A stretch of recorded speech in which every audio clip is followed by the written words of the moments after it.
Correct. ఇక ఎన్టీఆర్ జిల్లా జగ్గేపేట మండలం మక్కపేట పోస్ట్ ఆఫీస్ లో ఒక నయా మోసం అక్కడ బయటపడింది. పోస్ట్ మ్యాన్ బొక్క ప్రవీణ్ డైలీ కూలీలు సామాన్యుల కష్టార్జితాన్ని లూటీ చేశాడు. పొదుపు పేరిట ఖాతాదారుల నుంచి సుమారు 25 లక్షల రూపాయలు వసూలు చేసి ఏకంగా సొంత ఖాతాలోకి మళ్లించేసుకున్నాడు. నకిలీ ఓటీపీలు, ఫేక్ స్టాంపులతో అమాయకుల్ని ఘోరంగా మోసం చేశాడు.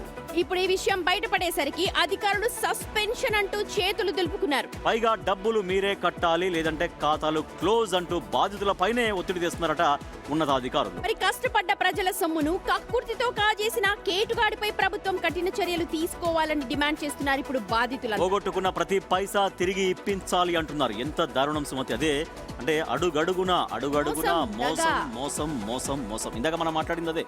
ఇప్పుడు ఆ దేవుడి బొమ్మతో వ్యాపారం చేద్దాం అనుకోవడం కూడా మోసమే. బట్ అది ఫేక్ అయినా కూడా ఇటువంటి ప్రచారం చేయడం మోసమే. ఇప్పుడు ఇది పోస్ట్ ఆఫీస్ లో అంటే పోస్ట్ మ్యాన్ చేతివాటం ఎంత దారుణంగా ప్రయోగించాడు. అండ్ అక్కడ చాలా మంది కూడా ఏమీ తెలియని వాళ్ళు ఉంటారు. ఆ తెలియనితనాన్ని వీళ్ళ తెలివితేటలతో అక్కడ దాన్ని కవర్ చేసుకొని స్టాంపులు పెట్టేసి ఆ వేసిన ఖాతాలో డబ్బులంతా కూడా. కానీ అలాంటివి జరగకూడదు యాక్చువల్లీ. ఇప్పుడంతా కూడా ఆన్లైన్ ట్రాన్సాక్షన్స్. కానీ ఇంకా ఇలాంటివి పోస్ట్ ఆఫీసెస్ లో జరుగుతున్నాయంటే పోస్ట్ ఆఫీస్ వాళ్ళు వీటి మీద దృష్టి పెట్టాలి, పారదర్శకంగా ఉండేలా చూడాలి.